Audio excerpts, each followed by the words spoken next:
وہ مر چکے تھے مگر ان کی آنکھیں کھلی تھیں۔ کیپٹن کا ریڈیو پر آخری پیغام، اس جہاز پر مت آنا، ہو سکے تو اسے تباہ کر دو۔ سمندر اپنے اندر جتنی خوبصورتی رکھتا ہے، اس سے کئی زیادہ گہرے اور خوفناک راز بھی چھپائے ہوئے ہیں۔ تاریخ میں ہزاروں جہاز اس کی بے رحم لہروں کی نظر ہوئے، جن کا آج کوئی نام و نشان نہیں۔ لیکن کچھ کہانیاں ایسی ہوتی ہیں جو وقت کے ساتھ دھندلانے کے بجائے مزید گہری اور پراسرار ہوتی جاتی ہیں۔ آج میں آپ کو کوئی سنی سنائی بات یا من گھڑت قصہ نہیں سنانے والا۔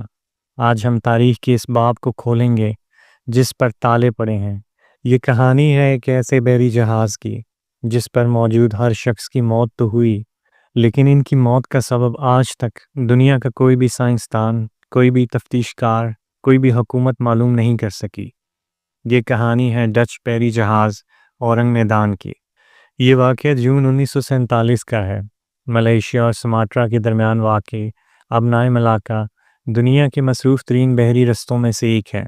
اسی رستے پر دو امریکی بحری جہاز سٹی آف بالٹیمور اور سلور سٹار اپنے سفر پر گامزن تھے۔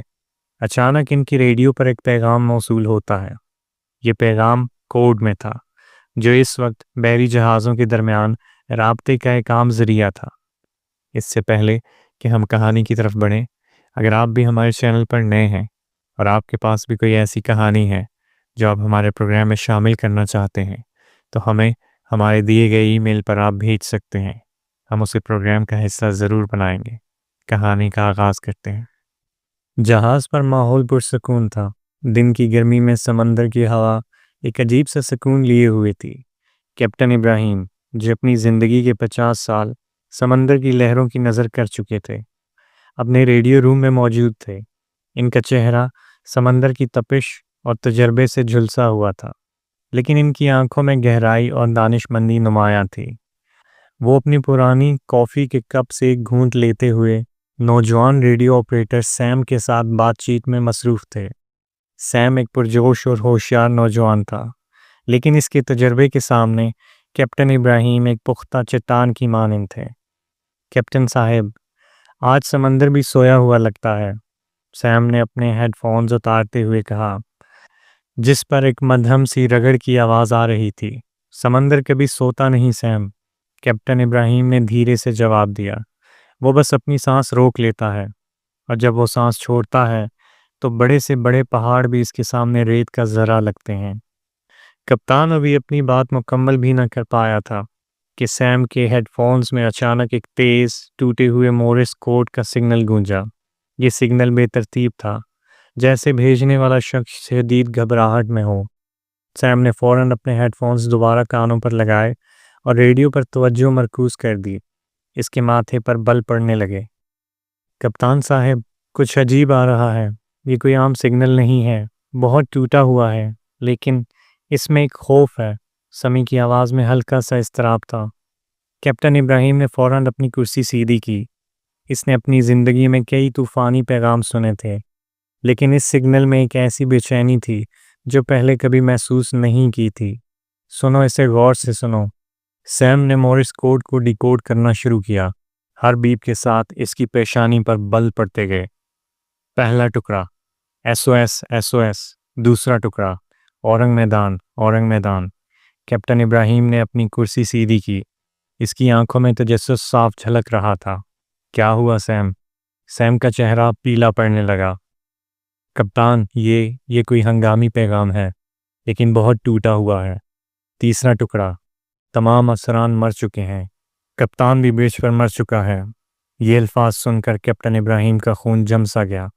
وہ اپنی کرسی سے اٹھ کھڑا ہوا۔ ایک بحری جہاز کا پورا عملہ مر چکا ہو، یہ کیا مذاق تھا؟ چند لمحوں کے وقفے کے بعد ریڈیو پر ایک اور زیادہ خوفناک پیغام آیا۔ اس بار مورس کوڈ کے ساتھ ایک انسانی آواز کی سسکیوں جیسی آواز بھی سنائی دی۔ الفاظ زیادہ واضح تھے، لیکن کہنے والے کی حالت ایسی تھی کہ جیسے وہ سانس لینے کے لیے بھی جدوجہد کر رہا ہو۔ ریڈیو پر کپتان کے الفاظ تھے، تمام عملہ زمین پر پڑا ہے، زندگی چاہتے ہو تو اس جہاز پر مت آنا، ہو سکے تو اسے تباہ کر دو۔ یہ پیغام سن کر سیم کا ہاتھ مورس کوڈ کی مشین پر جم گیا۔ اس کے ماتھے پر پسینہ آ گیا۔ کیپٹن ابراہیم کا تجربہ اسے بتا رہا تھا کہ یہ کسی مذاق کی کال نہیں، یہ ایک حقیقی دہشت تھی۔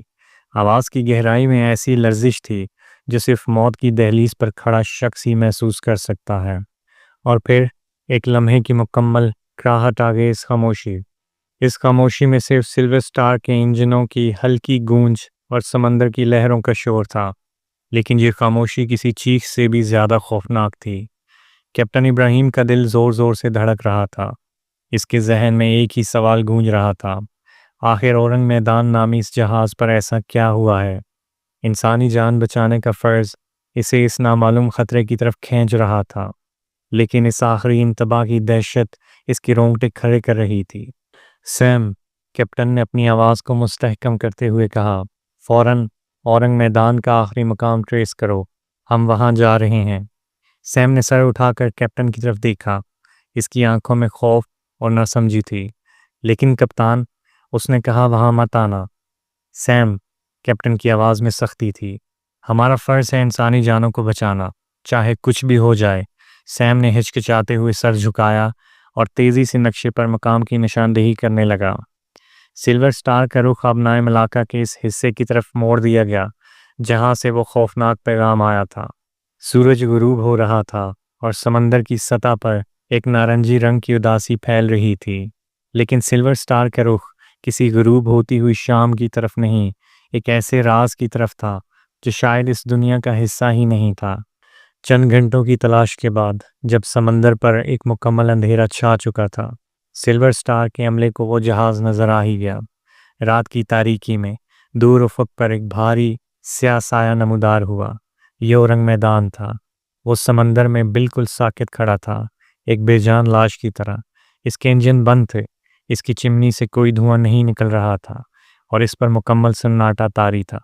کوئی روشنی نہیں، کوئی اشارہ نہیں۔ ایسا لگ رہا تھا جیسے وہ برسوں سے لاوارث ہو، حالانکہ اس کا ریڈیو پیغام صرف چند گھنٹے پرانا تھا۔ سلور سٹار کے کیپٹن نے اپنے جہاز سے بار بار ہارن بجائے۔ اس نے تیز روشنی کے اشارے کیے، ریڈیو پر بار بار آوازیں دیں، لیکن دوسری طرف سے کسی قسم کا کوئی جواب نہیں آیا۔ جہاز ایسے لگ رہا تھا جیسے وہ ایک مردہ ہستی ہو جو وقت کے بہاؤ کے باہر نکل کر ایک پراسرار وجود بن چکا ہو۔ کیپٹن نے دل ہی دل میں فیصلہ کیا کہ اسے اندر جانا تھا۔ یہ اس کا فرض تھا۔ اس نے اپنے 5 بہترین اور تجربہ کار ملاحوں کا انتخاب کیا، سیم جو کہ radio operator, Charlie chief engineer, John deck hand, اور 2 مقامی ملاح جو سمندر کے گہرے رازوں پر یقین رکھتے تھے۔ ان سب کے چہروں پر ایک عجیب سا خوف اور تجسس کا امتزاج تھا۔ کیپٹن ابراہیم نے انہیں تسلی دی، گھبرانے کی ضرورت نہیں، ہم صرف صورتحال کا جائزہ لیں گے۔ لیکن اس کے اپنے دل کی دھڑکن بھی قابو میں نہیں تھی۔ انہوں نے ایک چھوٹی ریسکیو کشتی نکالی اور آہستہ آہستہ اورنگ میدان کی طرف بڑھنے لگے۔ جیسے جیسے وہ قریب پہنچ رہے تھے، ان کے ذہنوں پر ایک عجیب سا بوجھ بڑھتا جا رہا تھا۔ ہوا میں سمندر کی نمکین اور تازہ بو کے ساتھ ایک اور غیر معمولی ناقابل بیاں بدبو شامل ہو گئی تھی۔ یہ بو میٹھی بھی تھی اور سڑی ہوئی بھی تھی، جیسے کوئی پرانی زہریلی خوشبو ہو۔ یہ بو ان کی ناک سے ہوتی ہوئی ان کے دماغ تک پہنچ رہی تھی اور ایک عجیب سی کراہٹ پیدا کر رہی تھی۔ اورنگ میدان کی باڈی پر جگہ جگہ زنگ لگا ہوا تھا۔ جہاز پر کوئی ظاہری نشان نظر نہیں آ رہا تھا، نہ کوئی ٹوٹ پھوٹ، نہ آگ کے نشانات، نہ کسی ٹکراؤ کا ثبوت۔ تو پھر اس کے اندر موجود لوگ مر کیسے گئے؟ یہ سوال ہر ایک کے ذہن میں گونج رہا تھا۔ انہوں نے رسی کی سیڑھی پھینکی اور ایک ایک کر کے اورنگ میدان کے ڈیک پر قدم رکھا۔ جس لمحے کیپٹن ابراہیم نے اورنگ میدان کے ڈیک پر اپنا پہلا قدم رکھا، اس کے جسم میں ایک عجیب سی کپکپی دوڑ گئی۔ یہ صرف سمندری ہوا کی وجہ سے نہیں تھی۔ جون کی شدید گرمی اور حبس کے باوجود جہاز کے ڈیک پر ایک غیر فطری ٹھنڈک تھی۔ یہ ٹھنڈک ایسی تھی جیسے وہ کسی بحری جہاز پر نہیں بلکہ کسی برف خانے میں کھڑے ہوں۔ ان کی سانسیں منہ سے بھاپ بن کر نکلنے لگیں۔ لیکن سب سے عجیب چیز وہ خاموشی تھی۔ یہ عام خاموشی نہیں تھی، یہ ایک بھاری بوجھل خاموشی تھی جو کانوں پر دباؤ ڈال رہی تھی، جیسے ہوا میں آواز کے ذرات موجود ہی نہ ہوں۔